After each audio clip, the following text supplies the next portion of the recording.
Bismillahirrahmanirrahim. Assalamualaikum warahmatullahi wabarakatuh. Alhamdulillah, wassalatu wassalamu ala rasulillah wa ala alihi wa man tabi'ahum bi isanin ila yaumiddin. Para pemirsa dan para pendengar yang menyimak kajian pada kesempatan pagi kali ini, baik yang dari channel YouTube Rumaiso TV, yang dari Instagram serta Facebook, dan yang mendengar kami di Radio Darussolihin 107.8 FM. Alhamdulillah, kita bersyukur kepada Allah Subhanahu wa taala di pagi hari yang penuh berkah ini kita diperjumpakan dalam kajian online kita. Semoga dengan nikmat-nikmat yang ada kita terus istiqomah untuk belajar ilmu agama yang sesuai dengan tuntunan Nabi kita Muhammad sallallahu alaihi wasallam. Salawat serta salam tentunya kita hadiahkan kepada junjungan kita Nabi Agung Muhammad sallallahu alaihi wasallam yang kita nantikan syafaat dari beliau di yaumul qiyamah nanti atas izin Allah Subhanahu wa taala. Baiklah para pendengar dan para pemirsa, pagi kali ini kita melanjutkan belajar kita terkait dengan konsultasi muamalah diambil dari kitab Harta Haram Muamalat Kontemporer karya Ustadz Dr. Erwandi Tarmizi. Dan tema yang diambil pada kesempatan kali ini kita sudah sampai pada materi rishwah atau sogok. Tema yang diambil kali ini adalah materinya adalah rishwah atau sogok, yang nantinya tentunya akan disampaikan oleh Ustadz Muhammad Abdul Tuasikal, pengasuh rumaiso.com dan pimpinan pesantren Darussolihin. Dan seperti biasa bagi para pendengar dan para pemirsa, di akhir sesi nanti akan disediakan sesi tanya jawab tentunya seperti biasa setiap pagi. Untuk itu bagi para pendengar dan para pemirsa yang ingin mengkonsultasikan terkait dengan muamalah ataupun tentang zakat atau tema yang lain bisa menghubungi nomor 0812 281 85131. Sekali lagi bagi para pendengar dan para pemirsa yang ingin mengkonsultasikan terkait dengan muamalah ataupun zakat atau tema yang lain bisa bertanya langsung kepada Ustadz Muhammad Abdul Tuasikal di nomor 0812 281 85131. Untuk itu, mari kita mulai kajian pada kesempatan pagi kali ini bersama Ustadz Muhammad Abdul Tuasikal. Kepada para pendengar dan para pemirsa, kami ucapkan selamat menyimak kajian pada kesempatan pagi kali ini. Dan kepada Ustadz kami persilakan. Bismillahirrahmanirrahim. Assalamualaikum warahmatullahi wabarakatuh. Alhamdulillah, salatu wassalamu ala rasulillah wa ala alihi wa sahbihi wasallam. Puji syukur kita panjatkan pada Allah, salawat dan salam semoga tercurah pada Nabi besar kita Muhammad sallallahu alaihi wasallam. Baik, para pemirsa sekalian, pagi ini kita akan melanjutkan lagi pembahasan harta haram, muamalat kontemporer, dengan pembahasan masih melanjutkan tentang masalah korupsi, yaitu masih dalam hal pencegahan. Mencegah korupsi, ada pemberian sanksi dan hukum potong tangan untuk koruptor. Baru setelah itu kita lanjut dengan masalah rishwa atau sogok. Monggo dibaca. Pemberian sanksi. Sekalipun proses pengangkatan dan pengawasan yang diterapkan oleh para pemimpin Islam di masa keemasannya begitu sempurna, namun tetap saja bagi orang yang berjiwa kotor terdapat kemungkinan untuk melakukan korupsi. Karena korupsi adalah sebuah kejahatan yang merugikan orang banyak. Ya, catatannya lihat, korupsi itu merugikan orang banyak. Sehingga perlu untuk dicegah dengan ada pemberian sanksi. Terus, pencuri harta rakyat, maka apa hukuman yang dijatuhkan oleh Islam kepada seorang koruptor? Apakah hukum potong tangan layaknya pencuri harta pribadi atau bolehkah diterapkan hukum pancung atau mati mengingat besarnya dampak tindakan kejahatan korupsi yang terkadang melebihi kejahatan pembunuhan? Jadi di sini yang jadi pertimbangan apakah hukumnya itu jadi hukum potong tangan? Ya, hukum di sini hukum potong tangan layaknya pencuri harta pribadi atau bisa jadi hukum pancung mati. Nah, ini para ulama membahasnya dalam pembahasan berikut ini, monggo. Hukum potong tangan untuk koruptor. Apakah koruptor dapat disamakan dengan pencuri? Bila disamakan dengan pencuri, bolehkah dijatuhi hukuman potong tangan? Allah Subhanahu wa taala berfirman, Laki-laki yang mencuri dan perempuan yang mencuri, potonglah tangan keduanya. sebagai pembalasan bagi apa yang mereka kerjakan dan sebagai siksaan dari Allah, dan Allah Maha Perkasa lagi Maha Bijaksana. Quran Surat Al-Ma'idah ayat 38.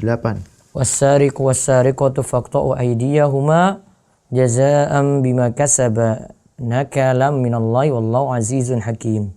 Coba baca. Laki-laki yang mencuri dan perempuan yang mencuri, potonglah tangan keduanya. Nah, lihat, potonglah tangan keduanya. Ya, jadi yang mencuri itu potong tangan keduanya. Terus sebagai pembalasan bagi apa yang mereka kerjakan dan sebagai siksaan dari Allah, dan Allah Maha Perkasa lagi Maha Bijaksana. ya, terus. Firman Allah yang memerintahkan untuk memotong tangan pencuri bersifat mutlak. Lanjut. Tidak dijelaskan berapa batas maksimal harga barang yang dicuri, di mana tempat barang yang dicurinya, dan lain sebagainya. Akan tetapi, kemutlakan ayat di atas ditakyid atau dirinci oleh hadis Nabi SAW. Kalau dalam ayat itu mutlak, dan kalau mau melihat perinciannya ada dalam hadis. Nah, terus. Oleh karena itu, para ulama mensyaratkan beberapa hal untuk menjatuhkan hukum potong tangan bagi pencuri. Di antaranya, barang yang dicuri berada dalam hirz, tempat yang terjaga dari jangkauan orang lain, seperti brankas atau lemari yang kuat yang berada di kamar tidur untuk barang berharga, semisal emas, perhiasan, uang, surat berharga, dan lainnya, dan seperti garasi untuk mobil. Bila persyaratan ini tidak terpenuhi, tidak boleh memotong tangan pencuri. Jadi misalnya tadi bukan ditaruh di brankas,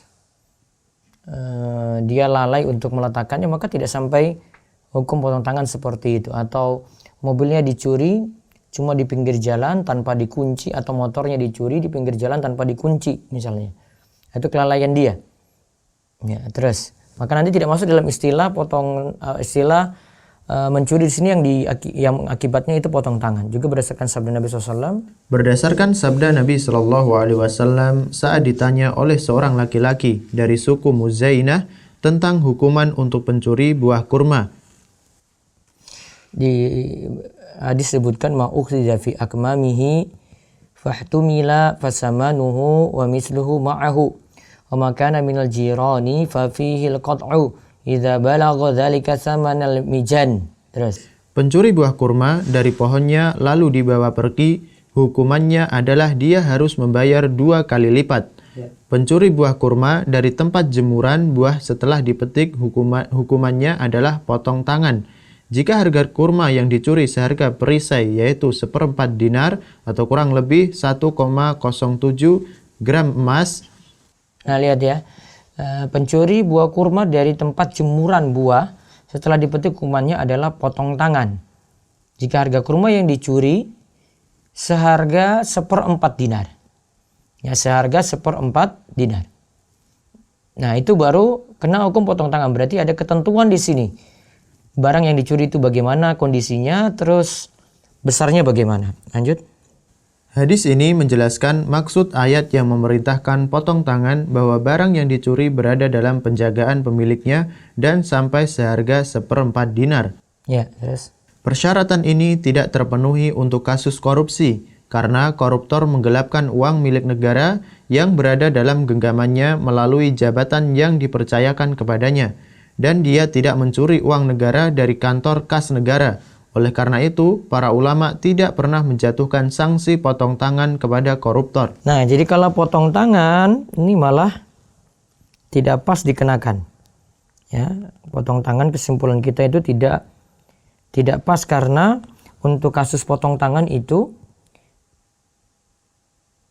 hartanya itu ada di tempat lain, terus dijaga, tetap terjaga begitu.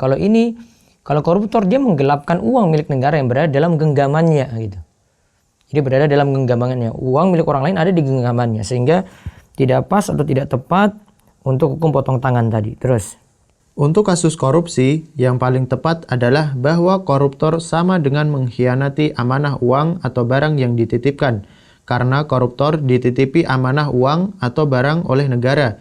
Dan orang yang mengkhianati amanah dengan menggelapkan uang atau barang yang dipercayakan kepadanya tidaklah dipotong tangannya, Berdasarkan sabda Nabi Shallallahu Alaihi Wasallam, Laisa ala kha'inin qat'un. orang yang mengkhianati amanah yang dititipkan kepadanya tidaklah dipotong tangannya. Hadis riwayat Tirmizi, dihasankan Al-Albani. Nah, terus. Di antara hikmah Islam membedakan antara hukuman bagi orang yang mengambil harta orang lain dengan cara mencuri dan mengambilnya dengan cara berkhianat adalah bahwa menghindari pencuri suatu hal yang sangat tidak mungkin, karena dia dapat mengambil harta orang lain yang dijaga dengan perangkat keamanan apapun.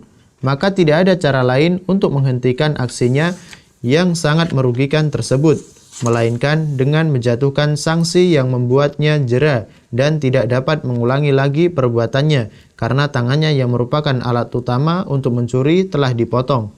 Sedangkan orang yang mengkhianati amanah, uang, atau barang dapat dihindari dengan tidak menitipkan barang kepadanya, dan adalah merupakan suatu kecerobohan memberikan kepercayaan uang atau barang berharga kepada orang yang Anda tidak ketahui kejujurannya. Nah, di sini dia mengkhianati amanah sehingga solusinya itu dapat dihindari dengan tidak menitipkan barang kepadanya.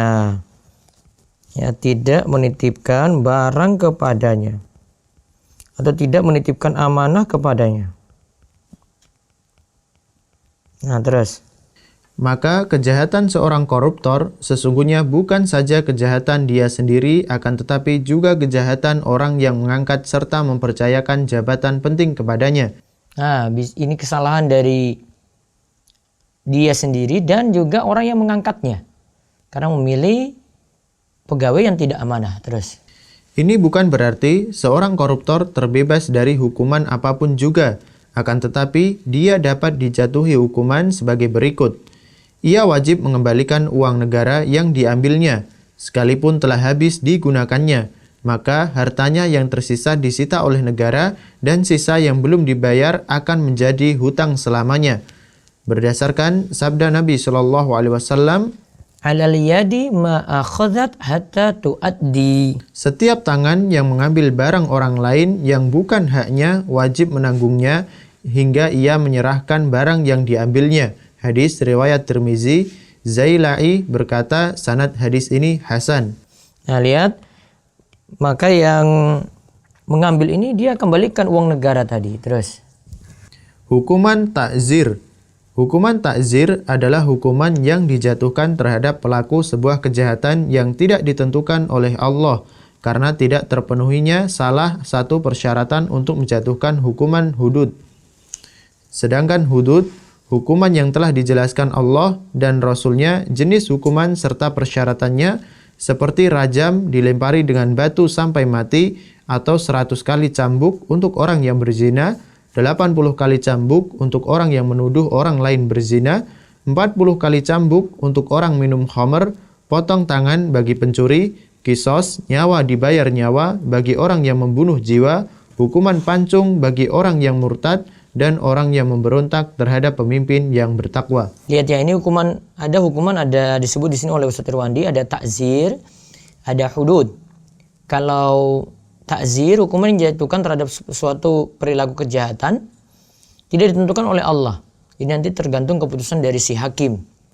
Sedangkan kalau hukuman hudud, dia sudah ada ketentuan. Rajam 100 kali cambuk untuk orang yang berzina. Ya, terus atau rajam untuk yang sudah menikah, 100 kali cambuk untuk yang belum menikah. Terus 80 kali cambuk untuk orang yang menuduh, 80 kali cambuk untuk orang yang menuduh zina, qazaf, 40 kali cambuk untuk yang minum minuman keras. Terus ada nyawa, itu dibayar nyawa, qisas. Kemudian hukuman pancung bagi orang yang murtad dan orang yang berontak terhadap pemimpin yang bertakwa. Terus. Oleh karena kejahatan korupsi serupa dengan mencuri, akan tetapi tidak terpenuhi persyaratan untuk dipotong tangannya, maka hukumannya berpindah menjadi ta'zir. Ya. Jenis hukuman ta'zir terhadap koruptor diserahkan kepada ulil amri atau pihak yang berwenang untuk menentukannya, antara hukuman fisik, harta, kurungan, moral, dan lain sebagainya yang dianggap dapat menghentikan keinginan orang untuk berbuat kejahatan. Ya, terus. Di antara hukuman fisik adalah hukuman cambuk. Di antara hukuman fisik itu adalah hukuman cambuk. Jadi jenis hukuman ta'zir terhadap koruptor diserahkan kepada ulil amri. Ya, jadi nanti dia kena hukuman ta'zir. Ini diserahkan pada ulil amri. Yaitu diserahkan pada pemerintah.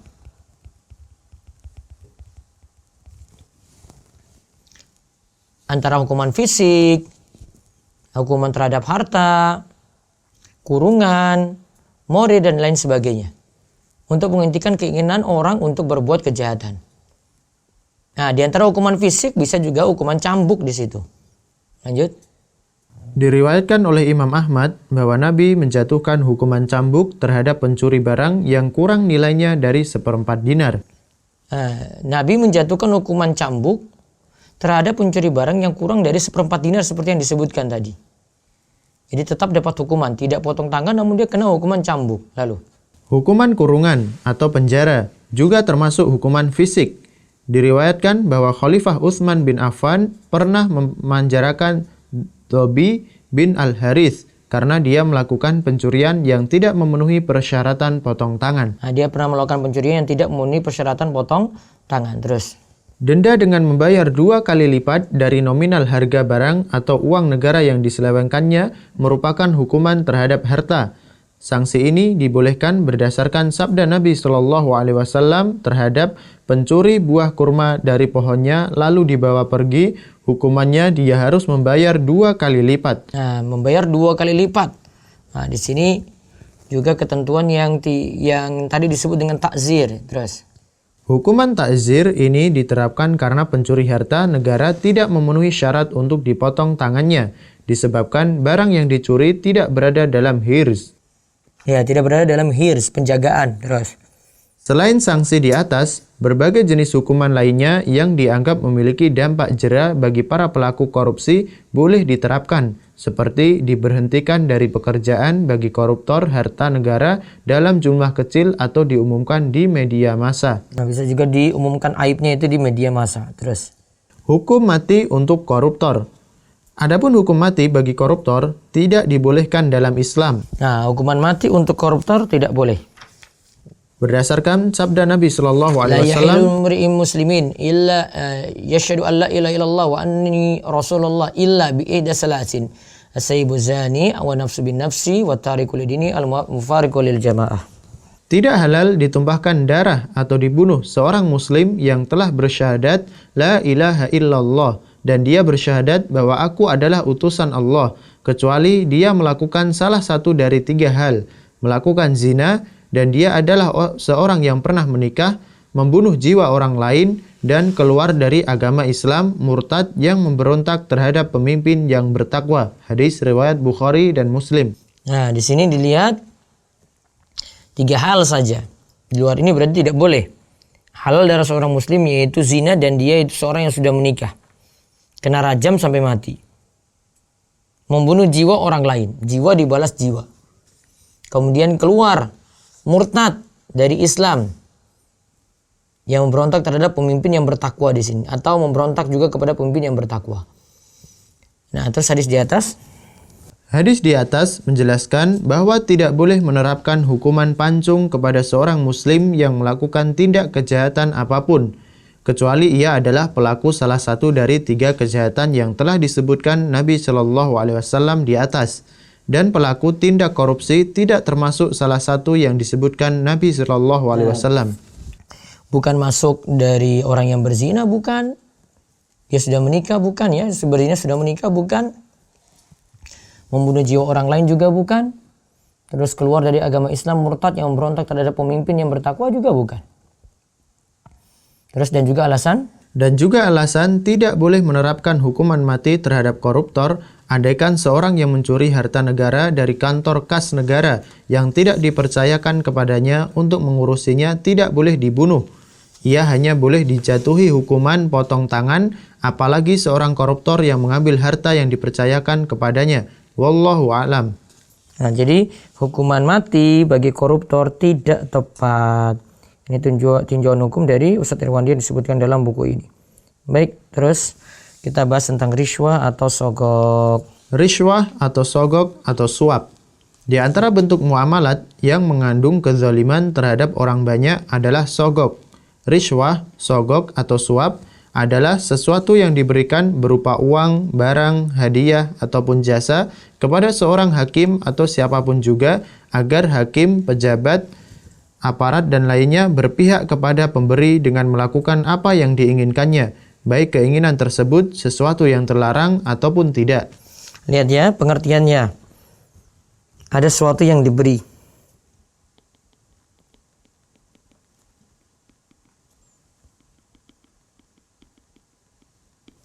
Berupa uang, barang, hadiah atau jasa.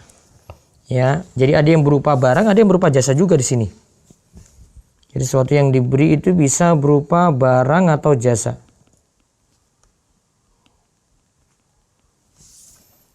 Terus ini kepada seorang hakim atau siapapun.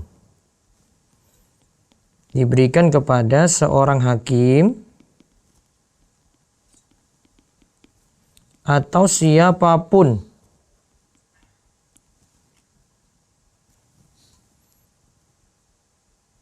Itu tujuannya agar hakim, pejabat, aparat, dan lainnya supaya berpihak kepada pemberi. Akhirnya berpihak kepada si pemberi.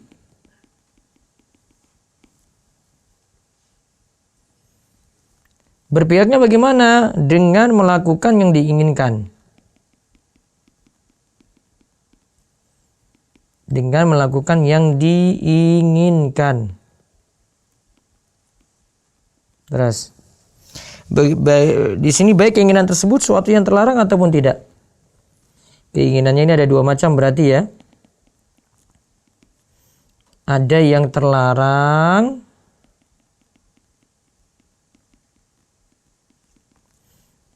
ada di sini yang tidak terlarang.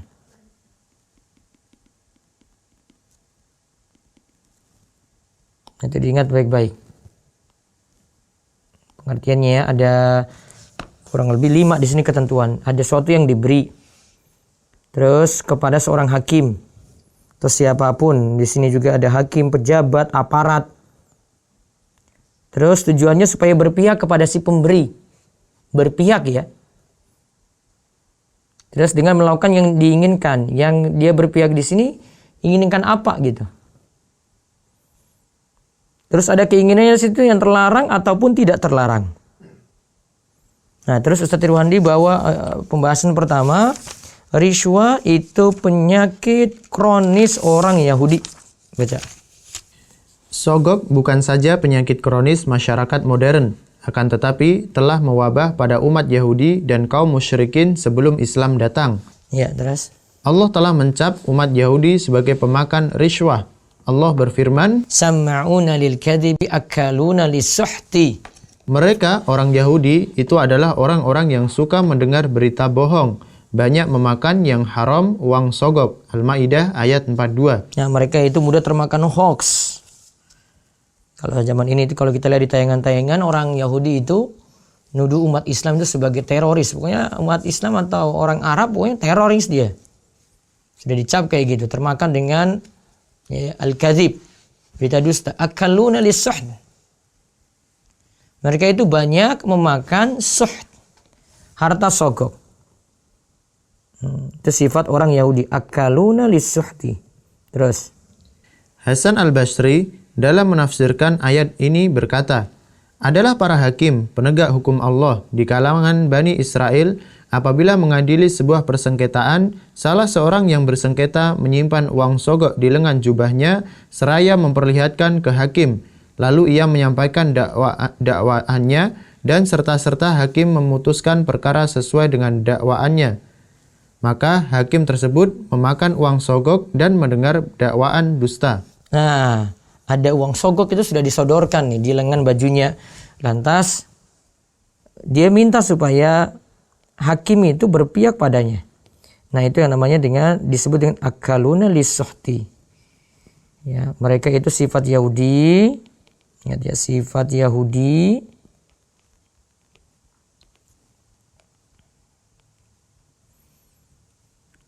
Memakan uang sogok.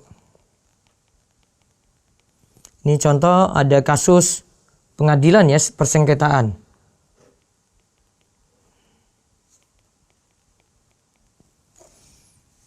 Terus mereka pun umat Yahudi.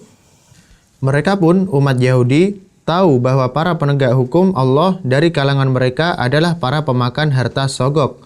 Sehingga ketika terjadi persengketaan antara seorang yang pura-pura masuk Islam dan seorang Yahudi, maka Yahudi yang sangat benci terhadap Nabi Muhammad lebih memilih persengketaan mereka diselesaikan oleh Nabi Shallallahu Alaihi Wasallam daripada para hakim dari kalangan mereka, karena ia tahu bahwa Nabi Shallallahu Alaihi Wasallam memutuskan persengketaan dengan adil dan tidak menerima sogok.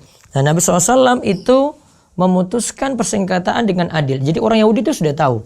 Kalau kita bawa ke hakim, kita orang Yahudi, ya, menurut mereka, kita harus bawa sogok dulu. Kalau Nabi SAW tidak. Nabi SAW sudah dikenal jujur, adil ketika memutuskan sesuatu.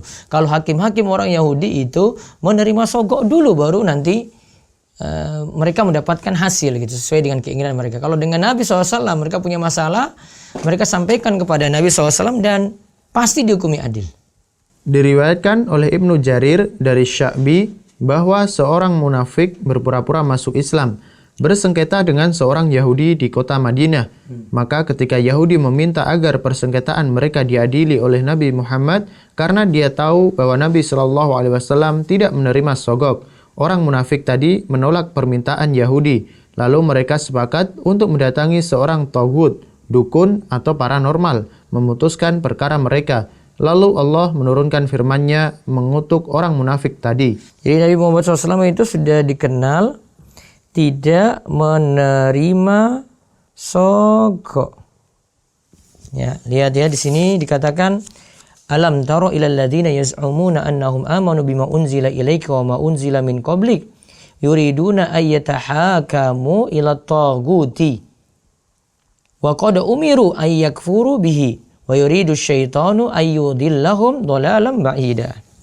Apakah kamu tidak memperhatikan orang-orang yang mengaku dirinya telah beriman kepada apa yang diturunkan kepadamu dan kepada apa yang diturunkan sebelum kamu?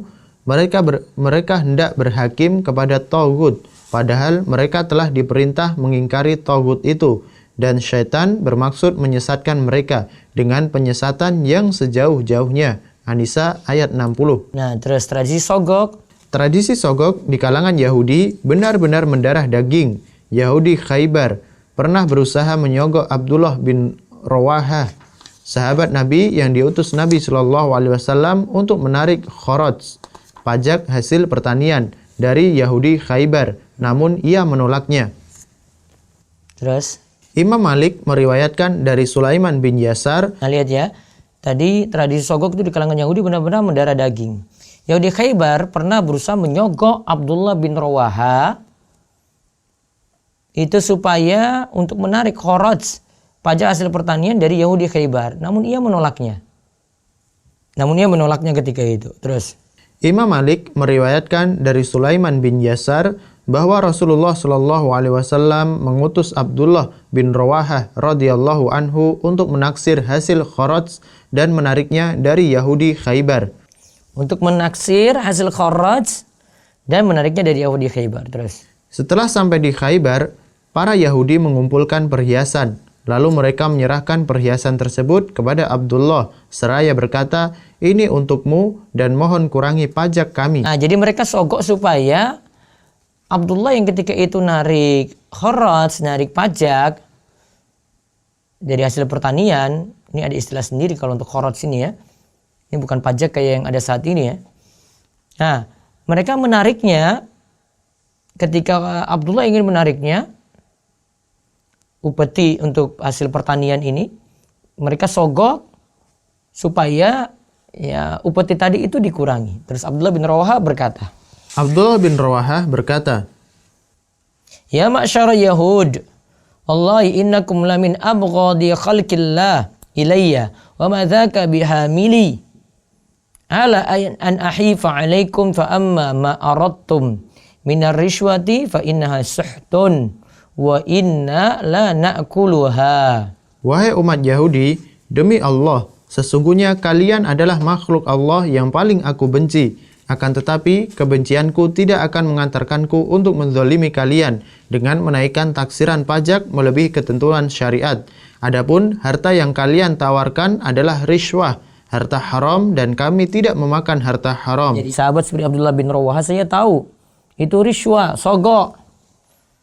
Nah, dia katakan kami tidak menerima sogok. Nah, kalau kita lihat dari pegawai-pegawai saat ini apa mungkin menolak? Oh berat sekali karena masalah keimanan juga. Dia masalah iman itu lemah, kemudian mikir yang orang-orang di rumah lagi. Ya. Sedangkan kalau sahabat karena dibekali dengan iman yang kuat, mereka menolak tadi, dikasih, pokoknya nolak. Padahal sudah dikumpulkan perhiasan-perhiasan untuk Abdullah bin Rawaha. Terus Tokoh Yahudi berkata, bihada qamatis samawati wal ardu. dengan keadilan dan kejujuran seperti ini, langit dan bumi ditegakkan. Dengan keadilan dan kejujuran seperti ini, langit dan bumi itu ditegakkan. Terus. Karena riswah di kalangan kaum musyrikin, ahli kitab berkembang ke arah yang membahayakan, Khalifah Umar bin Khattab menulis surat perintah kepada gubernurnya Sa'ad bin Abi Waqqas radhiyallahu anhuma. Isi surat tersebut adalah agar jangan mengangkat orang musyrik menjadi pegawai yang bertugas melayani umat Islam karena mereka biasa menerima sogok. Nah, karena riswa di kalangan kaum musyrikin ahli kitab berkembang ke arah membahayakan, Umar itu mengatakan dalam suratnya, surat perintahnya kepada gubernur Sa'ad bin Abi Waqqas, si suratnya adalah agar jangan mengangkat orang musyrik. Jangan mengangkat orang musyrik menjadi pegawai yang bertugas melayani umat Islam karena mereka biasa menerima sogok. Nah, nanti tentang bentuk-bentuk riswah ya, sampai nanti ada sogok pada pegawai, insyaallah kita bahas di pertemuan selanjutnya. Baik, sekarang kita lanjut dengan tanya jawab.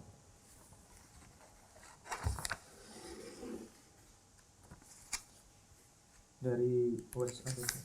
Ya, nanti sambil kami umumkan untuk yang menelepon bisa langsung di 0812 281 85131. Silahkan tanya kaitannya dengan riswa atau korupsi tadi atau bisa di luar tema. Dipersilakan, silakan. Ustadz, bagaimana hukumnya kalau dalam pengurusan suatu perjanjian kita dipintain uang secara tidak resmi supaya perjanjiannya bisa diproses? Kalau kita nggak kasih, nggak diproses atau minimal dipersulit.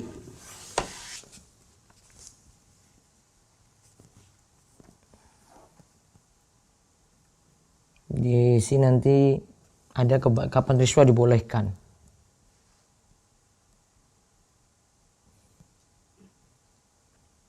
Ada pendapat di sini seorang muslim yang hidup di tengah masyarakat pemakan sogok, sangat susah baginya mendapatkan haknya bila tidak memberikan sogok. Apakah pada saat itu sogok hukumnya dibolehkan dan dosanya itu hanya menimpa penerima sogok saja, bukan pemberi sogok? Ada dua pendapat di sini disebutkan oleh Ustaz Irwandi. Pertama, tetap berdosa, hukumnya memberikan sogok pada saat itu. Yang kedua, dalam kondisi seperti ini, boleh memberikan sogok dan uangnya itu haram bagi penerima sogok. Dan pendapat kedua ini pendapat mayoritas ulama. Ar-Ramli katakan seperti ini. Adapun orang yang mengetahui bahwa hartanya akan diambil dengan cara yang batil, kecuali dia memberikan sogok, maka dia tidak berdosa memberikan sogok. Ibnu Taimiyah juga mengatakan, seorang boleh memberikan hadiah sebagai perantara untuk mendapatkan haknya atau menolak kezaliman atas dirinya. Pendapat ini yang dinukil dari para ulama salaf dan para ulama besar. Ada dalil pendapat ini, asar yang diriwayatkan dari Ibnu Mas'ud, bahwa pada saat berada di Habsyah, harta beliau diambil oleh seorang. Maka beliau membayar sogok sebanyak 2 keping uang emas. Seraya berkata dosa sogok ini hanyalah ditanggung oleh orang yang menerima.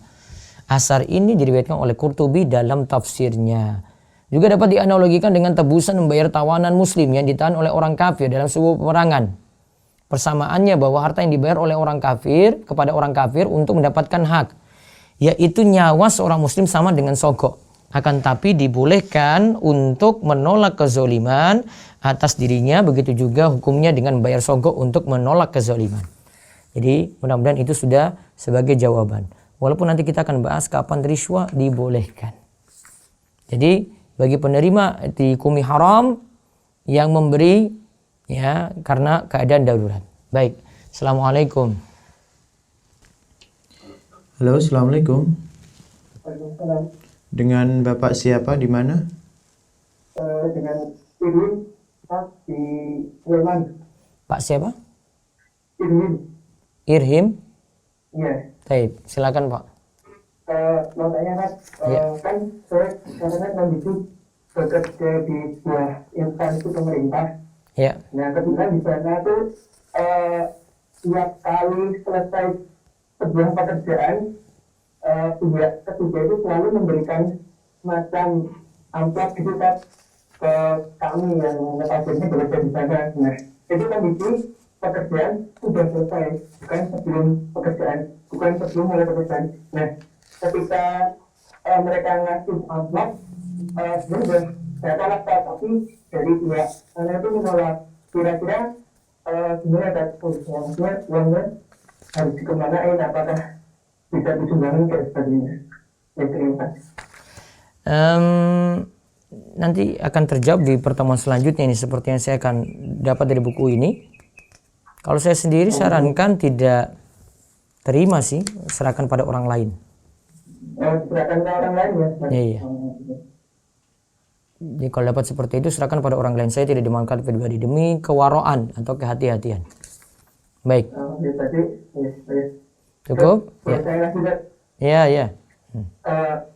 Kan saya juga tahu ada beberapa atasan yang mereka tuh kayak menerima uang beneran. Jadi itu kondisi sebelum kerjaan, jadi ya bisa dibilang kayak semacam suap dan sebagainya.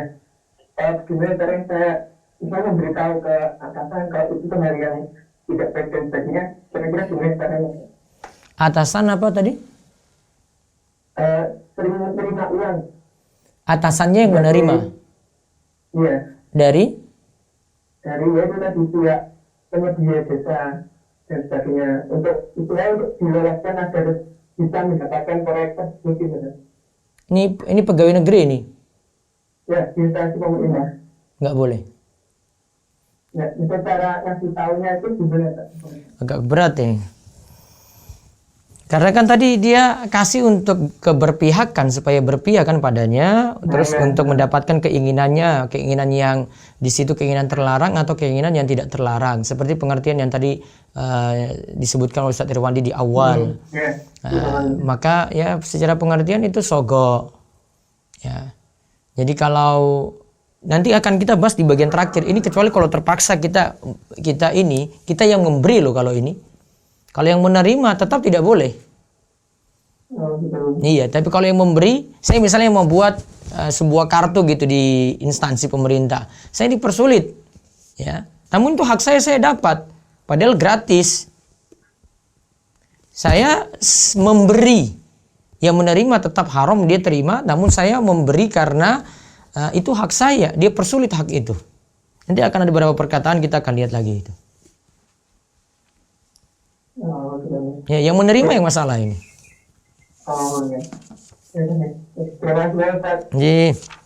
Assalamualaikum. Waalaikumsalam warahmatullahi wabarakatuh.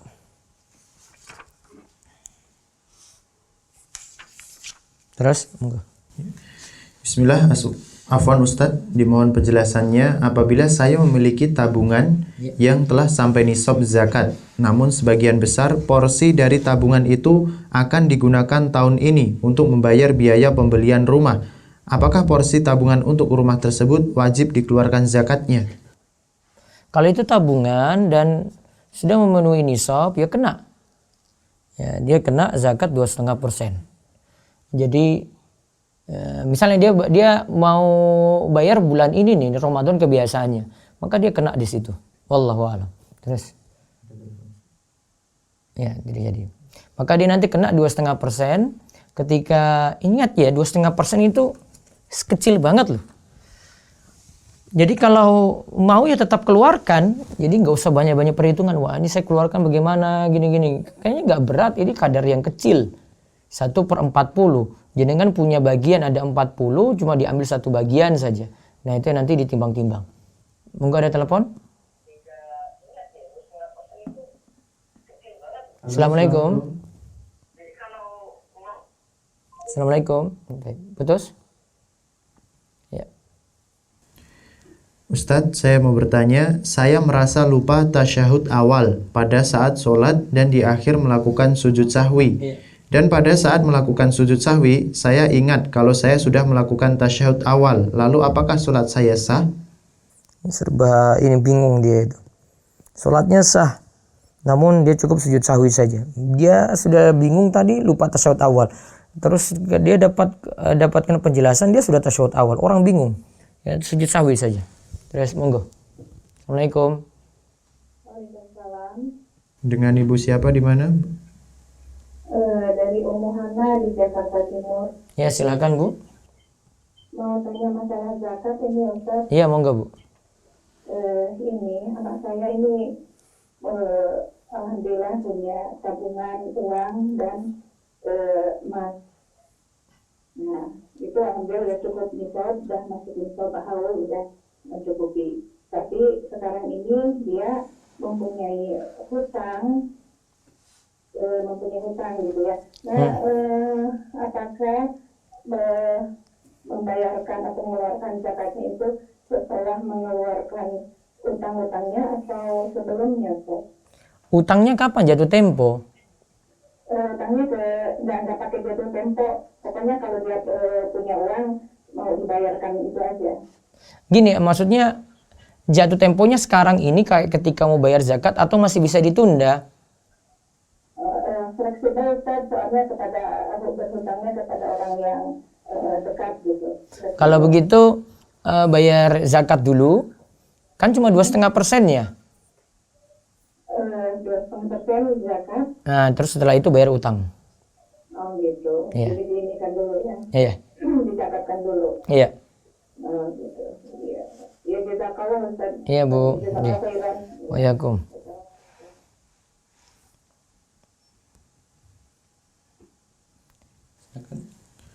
Silakan. Apakah afdol jika sholat tahajud hanya 4 rakaat saja?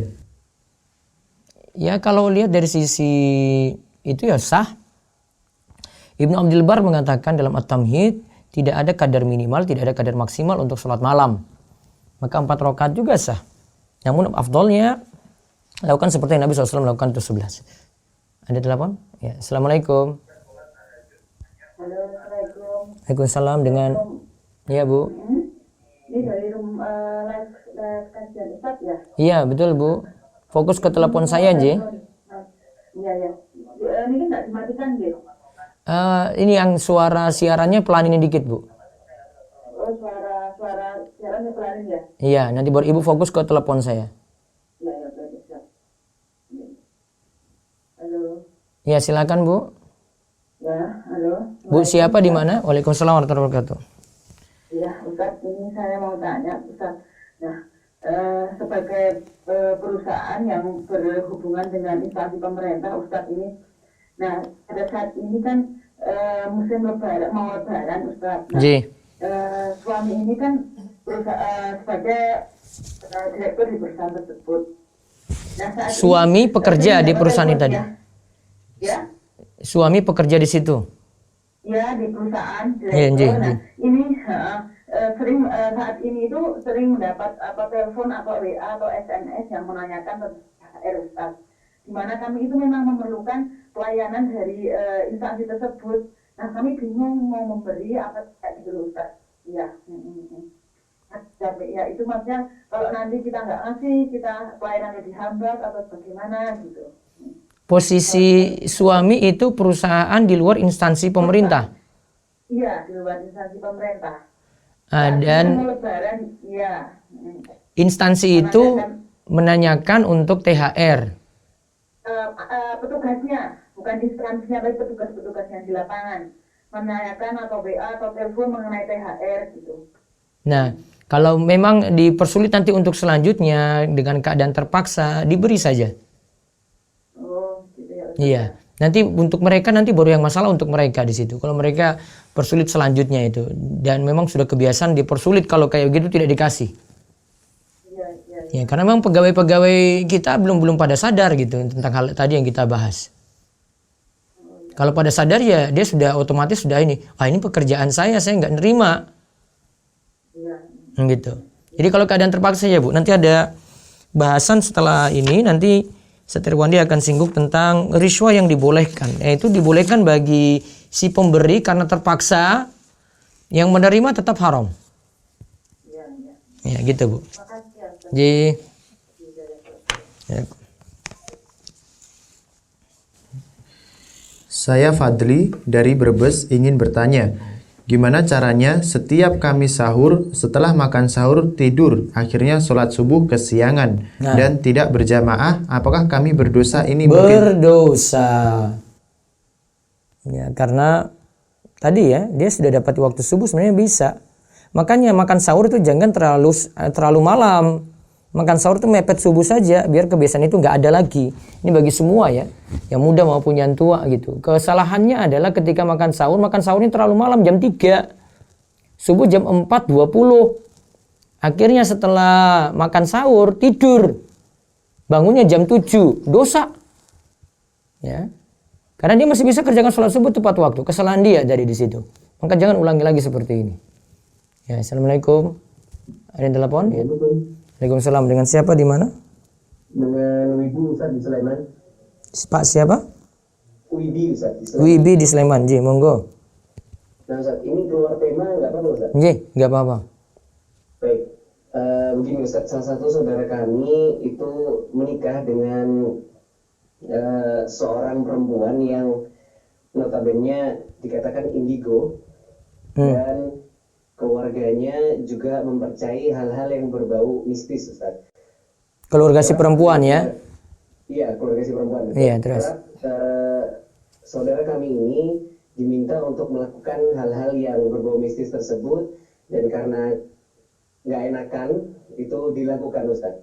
Dan sifat si perempuan itu juga cenderung memalas dan suka nyuruh-nyuruh suami dan tidak mau mengerjakan pekerjaan rumah. Dan yang kami tanyakan, bagaimana sikap kami terhadap hal ini? Apakah keluarga kami ini boleh menceraikannya Ustadz? Dan sekarang si perempuan keadaannya sedang hamil. Terima kasih. Coba ditimbang-timbang dulu untuk menceraikan. Kalau masih ada solusi untuk didakwahi dengan cara, sebenarnya istrinya ini saya nilai kurang pendekatan dengan iman ini. Suami mungkin cuma mengurus hal dunia, namun keimanannya itu yang kurang. Misalnya kurang perhatian pada ngaji atau pada ilmu agama, kayaknya sangat-sangat kurang sekali sehingga indigo tadi masih terpengaruh. Kalau keimanannya kuat dan tauhidnya kuat, imannya kuat, ya pasti nanti akan teratasi tadi masalah indigo itu. Akan bertolak belakang dengan keimanan. Ya. Kan memang ada keadaan orang seperti itu, namun dia bisa sembuh dengan sendirinya ketika dia mempelajari tauhid atau iman yang benar gitu. Jadi saran saya, istrinya yang harus perbaiki diri gitu. Coba diusahakan dulu itu, mau memperbaiki jadi baik dengan pelajari agama, terus kumpul di komunitas ibu-ibu yang baik yang bisa bimbing dia juga. Dan ya nanti kalau ada pandemi ini bisa diri pengajian-pengajian begitu. Disarankan seperti itu dulu, tidak cerai langsung. Kalau tips untuk menasihatinya gimana Ustaz kira-kira? Saya mungkin sarankan coba diruqyah saja. Diruqyah. Iya, cari ustadz yang pengalaman dan ustadz yang benar ya, di Jogja. Kemudian coba diruqyah itu. Kayaknya pengaruh dari keluarga dia juga yang mistis seperti itu sehingga anak perempuannya ini terpengaruh dari keluarganya juga. Coba diruqyah dulu sambil nanti kalau bisa cari ustadz yang bisa dakwai sekalian ketika ruqyah. Dan mudah-mudahan dia mau. Baik Ustaz, terima kasih. Jazakallahu khair.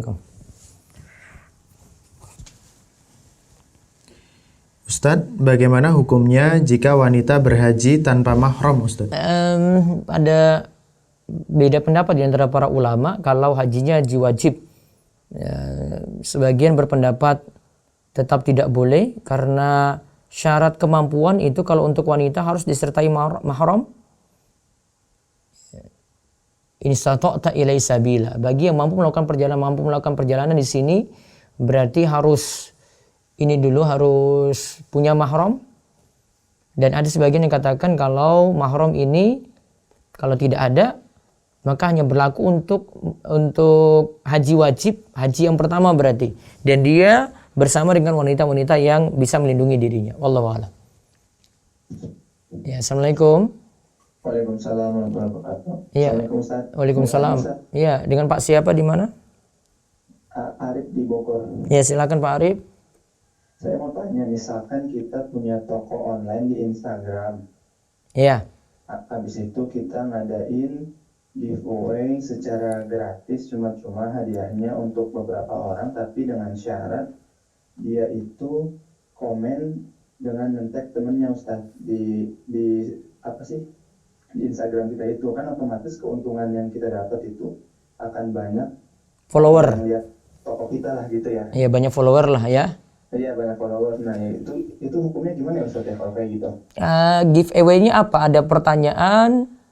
Enggak sih, cuma aja, jadi dikocok secara random dengan syarat supaya yang ketahuan ikut giveaway-nya itu komen di komentar. Nah tapi komennya itu yang baik-baik dan dia men-tag temennya biar yang lain juga bisa ikut gitu. Boleh. Nggak apa-apa Ustaz ya? Iya, itu sama seperti kalau di mall atau di supermarket ada kupon dikasih cuma-cuma tanpa syarat beli produk ya. Kemudian dari yang punya toko atau yang punya mall ngadakan pengundian secara acak. Seperti itu boleh-boleh saja. Pernah dengar ada sebagian Ustaz juga bilang katanya kan misalkan giveaway itu misalkan hadiahnya cuma 500.000 ya Ustaz ya, tapi kita dapat keuntungan dengan ribuan orang melihat Iya kan melihat saja kan belum tentu beli juga Pak. Oh gitu ya. Iya. Ya, apalagi Bapak bilang di Instagram juga kan kalangan yang perhatikan di situ, pertama kalangan yang tidak membeli produk yang terlalu mahal, terus dari kalangan milenial yang rata-rata umurnya 20-an, 30-an yang jiwa konsumtifnya kurang juga dari sisi dana besar. Nah, jadi dari sisi mereka mau beli pun belum tentu. Mereka dengan giveaway itu lebih senang komentar daripada beli produk. Lihat aja tanggapannya sendiri. Kalau komentar di giveaway dia akan banyak komentar, bisa sampai 100, 200. Namun kalau kalau suruh tawarkan produk, ya dia likes-nya saja mungkin cuma 100, 200. Bapak tahu sendirilah seperti itu. Jadi selama nggak ada syarat buat mereka. Nah, yang jadi masalah itu kalau disyaratkan beli produk. Walaupun memang syarat beli produk ini juga para ulama beda pendapat lagi di sini. Karena ada yang sengaja kasih produknya langsung harganya mahal. Oh gitu. Nah, harganya tidak normal. Nah, ini nggak boleh. Yang para ulama beda pendapat ini yang kalau harganya normal-normal saja. Ya, asalkan tadi memang giveaway-nya tidak disuruh bayar gitu ya. Karena memang umumnya giveaway kan nggak disuruh bayar. Nah, untuk yang terakhir ini yang para ulama beda pendapat. Kalau saya pahami dari bukunya Ustadz Irwandi, kalau jenengan punya buku ini bisa nanti dilihat di hukum perlombaan atau hadiah ini seperti door prize ya. Door prize selama tidak disyaratkan beli produk, cuma jadi dapat kupon cuma-cuma, produknya itu normal ya, maka itu wajar-wajar saja. Itu ibaratnya si toko itu memberikan hadiah ya biasa saja begitu kepada yang jadi pelanggannya. Jadi tidak masalah. Satu lagi Ustaz boleh ya? Iya. Hukum ini misalkan motong-motong kajian itu gimana? Misalkan dari jawaban Ustaz yang barusan nih, kan teman saya ada yang masih ragu masalah hukumnya. Nanti mau saya potong, saya kasih tahu ke beliau, itu gimana Ustaz?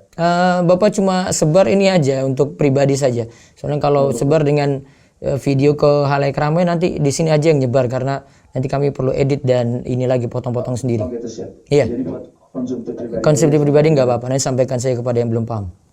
Iya siap. Ya. Terima kasih Ustaz. Assalamualaikum warahmatullahi wabarakatuh. Ya, waalaikum. Ya, baca WA. Suami sholat di luar ruang tamu berjamaah bersama temannya. Sedangkan ana sebagai istri dan anak perempuan ana sholat di kamar. Terputus gak softnya Ustaz? Kamar masih satu gedung sih. Saya anggap belum terputus. Masjid itu kalau ada jamaah misalnya terpisah masih dalam satu gedung ya. Masih satu gedung seperti saat ini nih. Seperti saat ini kalau masa pandemi ini kan ada sebagian masjid yang masih buat sholat jamaah. Jarak antar jamaah itu dibuat 2 meter atau 1 meter. Ada yang di belakang jauh, ada yang belakang jauh lagi. Secara hukum itu masih dianggap berjamaah. Karena satu gedung, satu tempat. Ya, kalau itu masih satu tempat, Satu rumah kan? Maka tidak masalah, masih dianggap bersambung ketika itu. Wallahu a'lam. Baik, satu lagi mungkin ada telepon? Ya, satu lagi ya. Assalamualaikum. Dengan Pak siapa di mana? Dengan Tri dari Depok. Ya, silakan Pak Tri dari Depok. Ini udah nyambung ke Ustadz ya? Iya, saya langsung dengan saya, Pak. Pak Ustadz mau nanya dong, saya kan bekerja di vendor ATM ya, yang kerja di yang ngurusin bank syariah maupun bank konvensional. Iya. Itu hukumnya gimana ya? Hukumnya apa harus masuk dalam kita atau gimana ya? Urusannya apa saja, Pak?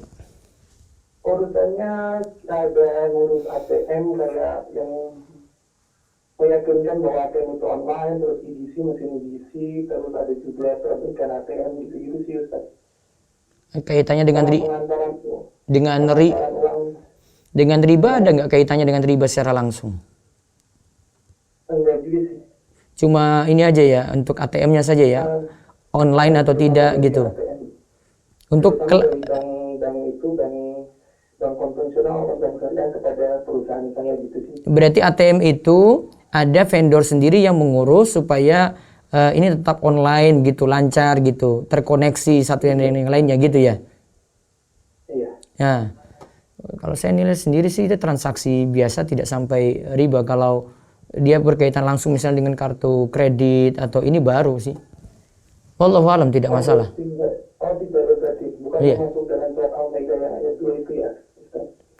Secara umum tidak sih, tidak secara langsung. Tapi kalau mau waroknya sih cuma ngurus yang bank syariah saja lebih aman. Soalnya dari perusahaan pusatnya kerjasamanya langsung satu label nama bank itu sendiri, jadi nggak jadi seluruh ATM-nya, jadi bank itu punya syariah dan syariah diurus ke perusahaan kita semua gitu sih Ustaz. Ya, saya paham. Kalau secara ini sih tidak masalah, seperti transaksi umum saja. Tapi masalah iya, ya, seperti secara umum seperti itu. Wallahu a'lam. Oke. Iya. Jazakumullah khairan. Waalaikum. Baik, ada lagi? Saya bertanya, bagaimana hukum syar'i Islam bila menunda kehamilan di saat wabah corona seperti ini, Ustaz? Masih boleh dari sisi hukum gitu. Yang masalah kalau takut pada rizki. Wallahu a'lam. Ada lagi? Baik, ini terakhir ya. Halo, Assalamualaikum. Waalaikumsalam. Dengan siapa di mana? Dengan Lena Ustaz di Serang. Ya, silakan, Pak. Ya, izin bertanya Ustaz. Nah, jadi kan saya menjadi anggota dari koperasi itu Ustaz. Iya. Karena diwajibkan seperti itu. Iya. Nah, di koperasi itu ada simpan pinjamnya juga Ustaz. Kayak semacam kredit lah gitu ya. Iya. Nah, di lebaran ini biasanya kan ada THR Ustaz. Apakah anak boleh menerima atau bagaimana Ustaz? Kalau memang tidak boleh, apakah boleh dikasihkan ke teman? atau- Koperasi simpan pinjam ya? Iya, koperasi simpan pinjam. Tidak boleh diterima THR. Tidak boleh menerima parcel atau hadiah atau THR dari situ, nggak boleh. Kalau misalkan teman ada yang mau ambil Ustaz, Iya, kasih saja kepada orang lain, tidak pakai pribadi. siap Ustaz. Ya. Makasih Ustaz, jazakallahu khairan. Baik, itu saja yang kita sampaikan untuk kesempatan pagi hari ini. Mudah-mudahan bawa berkah bagi semua dan Allah memberikan kita taufik dan hidayah serta memberikan kita kemudahan demi kemudahan untuk beramal soleh dan kita jauhkan dari harta-harta yang diharamkan. Tutup dengan doa kafaratul majelis. Subhanakallahumma bihamdika asyhadu an la ilaha illa anta astaghfiruka wa atubu ilaik. Assalamualaikum warahmatullahi wabarakatuh. Waalaikumsalam warahmatullahi wabarakatuh. Demikianlah para pemirsa dan para pendengar, telah kita simak bersama kajian pada kesempatan pagi kali ini dan banyak ilmu yang kita dapat pada kesempatan pagi kali ini terkait dengan rishwah atau sogok atau dari penanya dan jawaban dari Ustadz Muhammad Abdul Tuasikal tentunya. Dan sebelum kami tutup perjumpaan kita pada kesempatan pagi kali ini, kami informasikan kepada para pendengar dan para pemirsa bahwasanya nanti pukul 11 sampai pukul 11.45 rutin di mana nanti akan ada kajian bersama Ustadz Muhammad Abdul Twasikal beserta 3 anaknya, yaitu Rumaiso, Ruwaifi, dan Rukoyah Twasikal, pukul 11 sampai pukul 11.45, live dari akun Instagram pribadi Ustadz Muhammad Abdul Twasikal, yaitu akunnya adalah @abdul twasikal, serta live dari YouTube Rumaiso TV dengan tema Murojaah Kisah Nabi Idris dan Nabi Nuh. Kemudian di pukul 14-nya sampai pukul 15 waktu Indonesia Barat, kembali live bersama Ustadz Muhammad Abdul Twasikal melanjutkan pembahasan dari kitab Syama'il Muhammadiyah karya Imam Tirmizi dengan tema Sifat Malu Rasulullah SAW. Ingat, pukul 14 sampai pukul 15 waktu Indonesia Barat. Kemudian di malam harinya rutin membahas hadis Arba'in An-Nawawiyah pukul 20 sampai pukul 20.45. Manfaatkan waktu tanya jawab, sesi tanya jawab di waktu malam tersebut dengan pembahasan hadis Arba'in An-Nawawiyah sampai hadis yang ke-9 dengan tema Jalankan Semampunya. Itulah beberapa informasi kajian yang bisa Anda ikuti pada kesempatan kali ini. Dan berakhir sudah kebersamaan kita pada kesempatan pagi kali ini. Untuk itu kita akhiri perjumpaan kita pada kesempatan pagi kali ini. Karena tadi sudah ditutup dengan doa kafaratul majelis, maka kami mewakili kerabat kerja yang bertugas mengucapkan wassalamualaikum warahmatullahi wabarakatuh.